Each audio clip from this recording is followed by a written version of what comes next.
One thing that I learned most about tennis is that it's a very patient sport. You have to be very patient with this sport. When your inner voice tells you that you're tired or lazy, I think it's normal to feel this way. Yeah. I think frustration or sadness is even a good factor to keep yourself motivated. Yeah. Because it's like it's your energy for getting better. Hello everyone, it's your host Mazi here from the podcast Mozcast here at the R2S Tennis Academy. We will be interviewing with most of the tennis players of the academy. Today we have Laura here. She's one of the players and also the coaches of the R2S Tennis Academy. We're gonna talk about some tennis related topics with her and to get her insight on her experience with tennis and the R2S Tennis Academy in general. You can listen to the full version of the podcast on YouTube, Spotify, Apple Podcasts, Google Podcasts, Amazon Music. But if you want to watch it with video, you can watch it on YouTube and on Spotify. Without further ado, let's get started. Yes.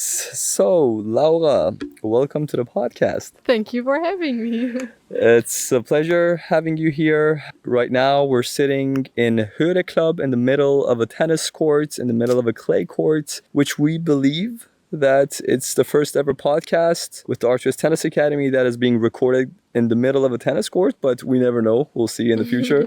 But yeah, we think that it's going to bring a nice and cozy vibe, cozy tennis vibe, basically. We're here to talk about all the ups and downs of tennis and all the experiences that we have through playing the beautiful sport of tennis. And we want to get some different insights. First question for you, Laura. What made you start playing tennis from the very first day? Why did you start playing tennis? Where did you learn? Who told you, Laura, go play some tennis? So I was 6 when I first hold my racket. Yeah. And it was not a decision I made on my own. So I just kind of grew up with it because my grandpa was playing tennis and my uncle as well. Yeah. So I just started to play because my grandpa played and I started playing in Thailand. So not in Germany actually. Okay. But in Thailand. Nice. And then I really liked it in Thailand, so I started to play in Germany as well. Okay, and also for the viewers that don't know you, want to get familiar with you, tell us a very short introduction about your background. Where are you originally from? Where were you born? Where did you grow up? Yeah, just a brief introduction about yourself. Okay, so I'm half Thai, half German. My dad is from Germany and my mom is from Thailand. But I was born in Germany and also grew up in Germany. But in summer, I would spend 4 weeks in Thailand always. And there was I playing tennis for the first time. Yeah, okay, very nice.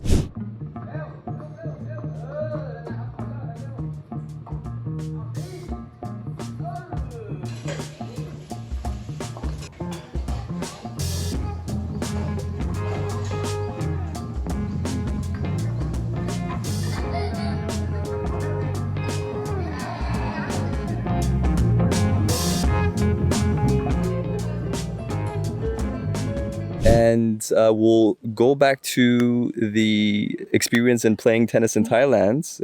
After we talk a little bit about the tennis topics, we can go more deep into it.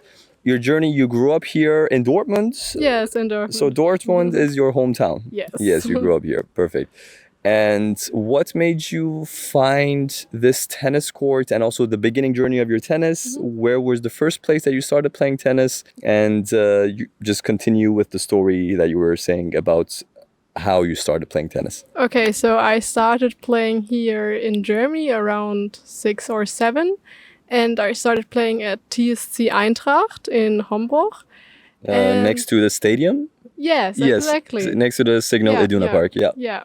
But then we moved, so I played in Berghofen.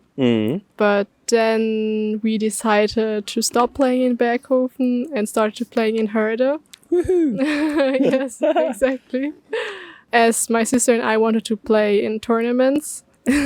Yeah. Okay. You were saying, and then you went to another club with your sister. Yes. And then afterwards, how did you start playing here in Höre Club? So we moved from Berghofen to Hörde because there was an advertisement from the tennis academy.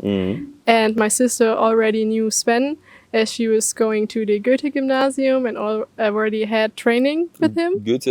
Gymnasium means school. School, exactly. Yeah, for the viewers that don't know, gymnasium means school. Your sister Louisa got familiar with Sven in the school. Yeah, so we decided to play here. Yeah, perfect. Okay, so that was your journey until here. How many years have you been playing tennis all in all? So I started when I was 6, so around 14 years, but I did a pause. Yeah. So I was not playing continuously, but I had, when I was around 10, I had some surgeries with my arm. So I stopped playing for around 2 or 3 years. So I started playing again when I was 13, 14. 13, 14, okay. So you had a pause and then you started... Exactly. Okay, yeah, that's a very common thing that I hear amongst most of the players here nowadays, that for fortunate or unfortunate reasons, they had to have a pause, but now everyone is happy to be back on the court. I'm happy to be back. Yes, that's what matters. We're back and stronger than ever. You're a really good player and also a good coach here in the R2S Tennis Academy. You have a really positive and nice vibe. You and your sister, both of you, make the vibe of the club really nice. Yeah. Thank you. Yeah, you're welcome. Laura, next question for you. What tip do you have for a beginner that is starting to play tennis for the very first time? They're thinking about buying a new racket. They're thinking about signing up to a course, booking a trainer, or maybe not booking a trainer. That's also a question that a lot of beginner players ask themselves. Should I book a trainer, or should I start learning from YouTube or with myself? And maybe it's too expensive to book a trainer, and I can save that money and learn tennis by myself. And it's the very beginning. Try to remember of your own experience when you were first starting. What mistakes did you make at the beginning? What things that you did right that you would recommend for a complete beginner so they won't make the same mistakes as you? So I think one tip for beginners is to be patient. Because tennis is like a sport. It's very hard to get good at. It's not like swimming or running. When you can do it, you can just do it. Because in tennis, every time you play it, it's different. For example, when you play a tournament, every game is different. Every opponent is different. And every ball that you play is different. So I think when you start playing tennis, you have to be patient and put a lot of time into it to get better. And for me, when I started playing it, I was like playing and saying, oh no, I'm just bad at tennis. But I think that's not the case. You just have to give it, like I said, a lot of time. And it's when you think you will never improve, it's the point where you get better. And so just put time in it, be patient, and you will get better. Oh yeah. That's 100% true. I completely agree with you. One thing that I learned most about tennis is that it's a very patient sport. You have to be very patient with this sport, and it's a sport of being patient in every context that we can think about. In match experience, of learning experience, of becoming better, everything is just teaching you how to be a more patient player. Usually where players try to struggle is when they lose their patience or they have a wrong mindset. Yeah, that's so important. The mindset, your inner voice. The inner voice. Yeah, the inner voice, referring to the inner game of tennis from, I think, Mr. Galloway. It's an amazing book that teaches you about the two selves that you have, that there's an inner voice inside of you that is always telling you... Do you have any idea about the book? No, but you told me about the inner voice. Yeah, so there's like one of the greatest tips I got. Okay, so let's review it together. What do you remember about the tip from this book? So you told me your inner voice is like everything.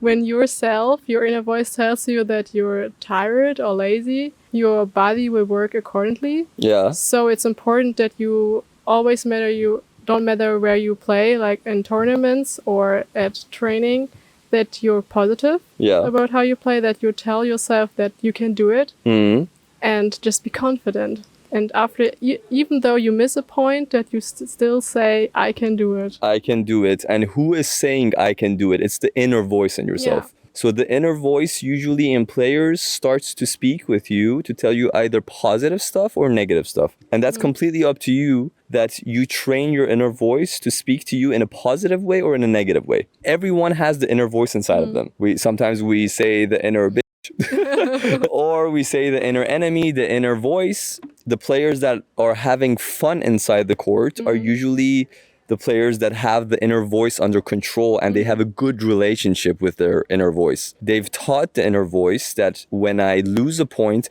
I'm not gonna let negative thoughts come inside of my head. I'm gonna go to my routine and focus on pumping myself up, giving only positivity towards myself, and focusing on the next point. And that's the main thing about the inner voice. Yeah, it's because it could take you either up or it could take you crashing down. It's completely up to you. What is one thing that you felt from this tip, from the inner voice when you're playing tennis? What useful tip did you learn about it that you feel changed the way you play in a positive way when you learned, okay, I can control my inner voice? Do you remember, for example, remember the training session that you were being tired? Yes, I remember. And you were not moving? And I was saying that tell your inner voice that you're not tired, and tell the inner voice that it should stop telling you that you're tired and start keeping it quiet and imagining positivity. So it was a session I had with Mazi, Yeah. and I was feeling tired, and my inner voice was telling me, okay, I'm lazy now. But then Mazi told me about the inner voice, and I think it's important that you become conscious about it, because before that I didn't even know there is a voice inside me telling me that I'm tired now. Yeah. But if you know that there is a voice, it becomes easier for you to control it. So I started to, every time something inside my head popped, like, okay, I'm tired now, I'm telling myself you have to shut down. Yeah. And it's actually You have to shut up. Shut up. You have to shut up, the inner voice. Yeah, your inner voice have to shut up. Yeah. And every time I was telling that myself, I started to notice that I'm improving, actually. Because my footwork, if I say like, okay, my footwork has to improve now, it really does. So it's one of the greatest tips I received. Nice. I'm very happy to hear that. That's completely true. As you said, you learn to control your emotions and make the inner voice shut up. You can play much better tennis and you can enjoy it much more. That's a very important tip for a lot of players that they need to know. So, yeah. Yeah, also when you're in a tournament, it's especially when you're in a tournament. Yeah, helping a lot. Yeah, especially in the tournament, the demon comes out. Demon comes out and starts talking. The nerves starts talking all kind of garbage to say, yeah, you've never played tennis before. What is this? You should quit tennis. I hate playing tennis. This is the inner voice that is taking over. But if you tell it to shut up and give yourself positivity, you're instantly going to see the difference. Yeah. How do you make sure that you're having fun when you're playing tennis? Do you have any special thing that you do? What is your mentality when you're playing tennis to make it more enjoyable for yourself, or you don't have anything related to this? So for me personally, tennis always makes fun. So I think I cannot really relate to it. Just sometimes after tournaments I lose, I get sad or frustrated about it. But then when I start playing the next one and win again, or playing with friends, I just forget it. And I think I can keep fun while playing it is then when after I lose a tournament that I just keep myself motivated. Exactly. Why do you think you get upset when you lose your tournaments? Do you think you have a right mentality towards your tournaments, or do you think, what kind of expectations, let's put it this way, what kind of expectations do you have in your head when you're playing a tournament? Of course, to make good points. And I think everyone wants to win the tournament. Yeah. And after losing, it's like, okay, what did I do wrong? Why I'm not winning this one? I think it's normal to feel this way. Yeah.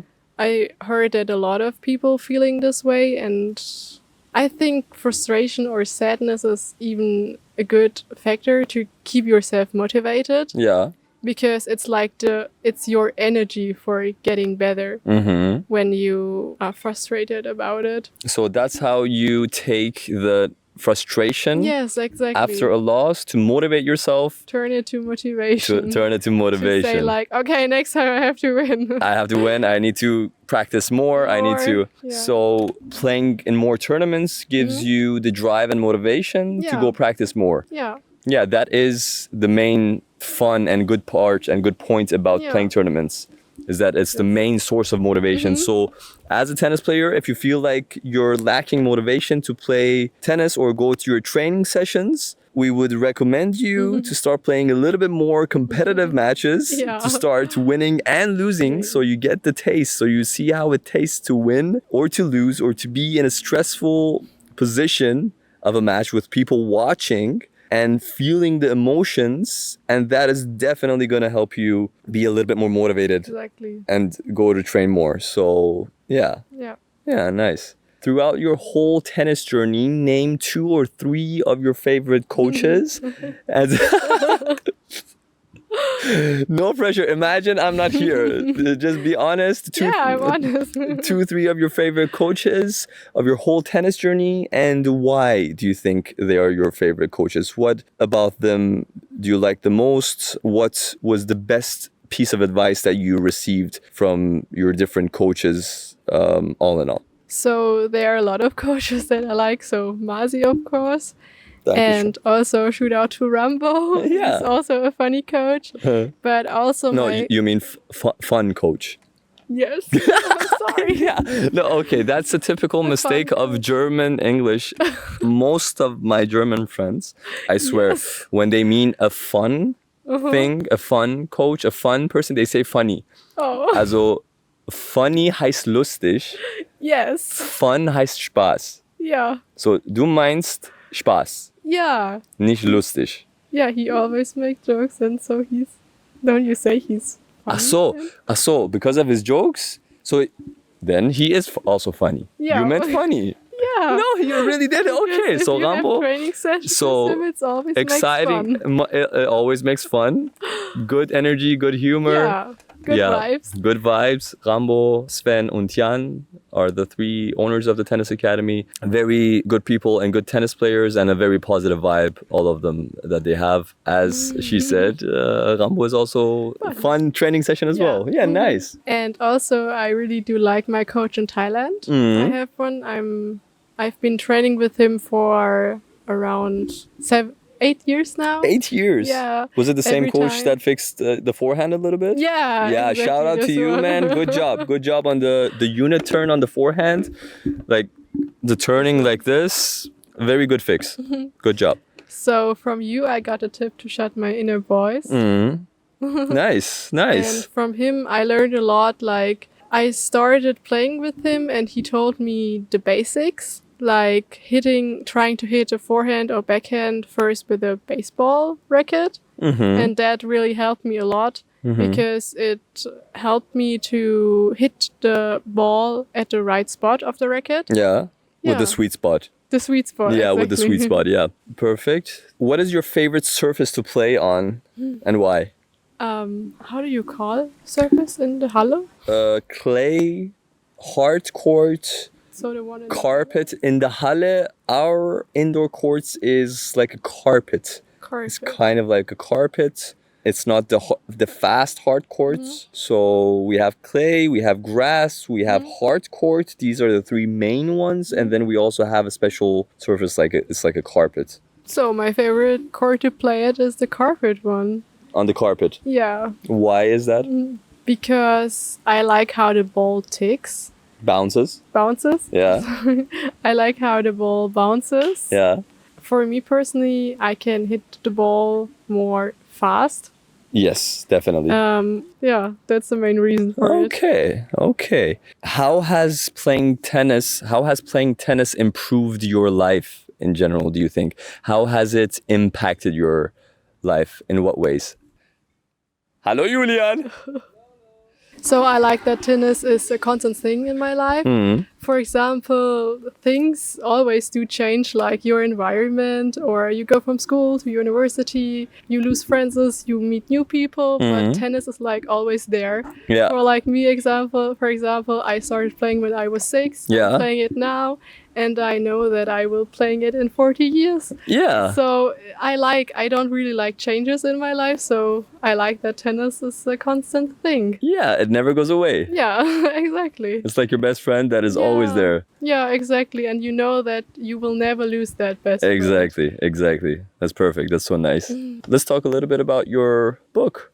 Okay. Yeah, tell us a little bit about your book. We heard that you published a new book. Published a book for children around the age of 7 to 10 with my best friend. So I did not publish alone, but with Maya. Yeah. Shout out to Maya as well. Yeah. I published it 4 days ago.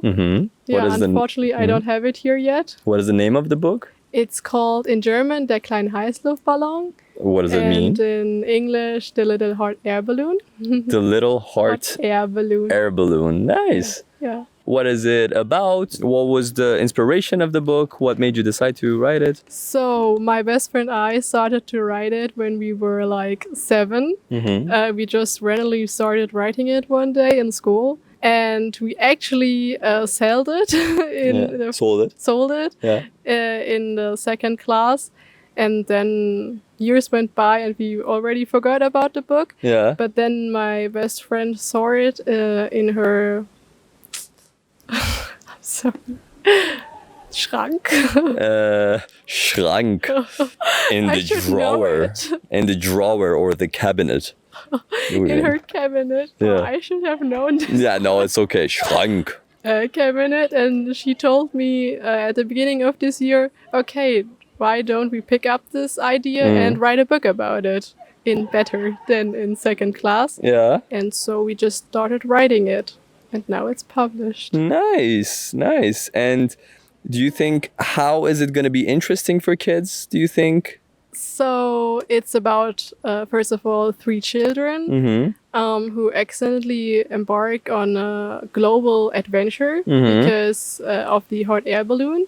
So it's more like a story where 3 children are traveling around the world. Nice. And always in different countries and different cities. So they're meeting the locals, meeting new people. Nice. Also helping them. Yeah, also helping animals and people. And they also find a Schatzkarte.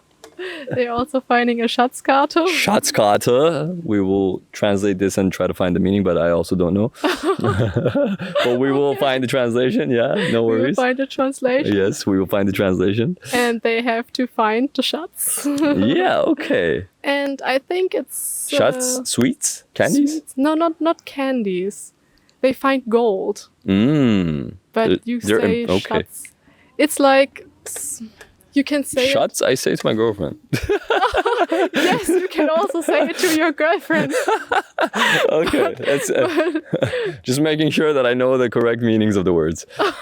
No, you can also say Schatz to your girlfriend. Yeah. But in this book, it means, or this term can also mean that you find something precious. Precious, So you say it to your girlfriend because you think that she's precious. Yeah, okay.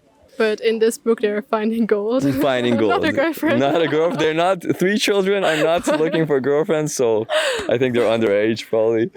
Yeah. Yeah.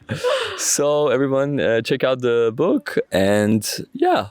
Yeah, Okay. you can find it online. You can find it online. Bookstores everywhere, Amazon. Amazon as well, yeah. Italia. So the name was? The Little Hot Air Balloon in English, and in German, Der kleine Heißluftballon. So you heard it from her. We'll pop up the picture of the book now.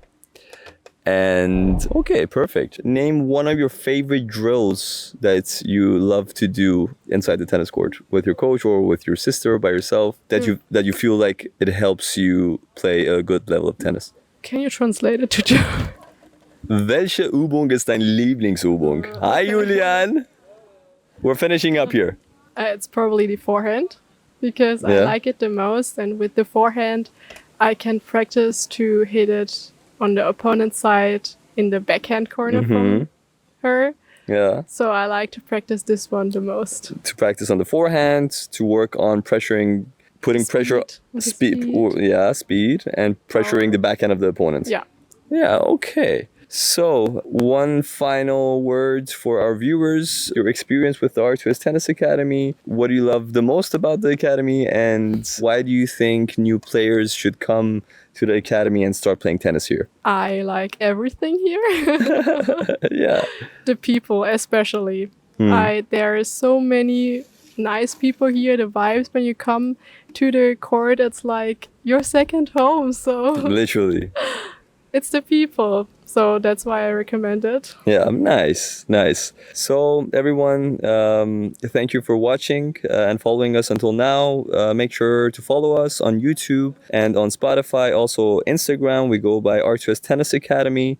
If you want to get notified for the next episode, turn on the notifications so you don't miss out on anything. And please leave us a comment if you have any thoughts on how we can make the podcast better, or how many questions, or which questions would you like us to ask next guests, or any thoughts in general that you have. We would love to hear your comments. So yeah, thank you very much, Laura, for your time.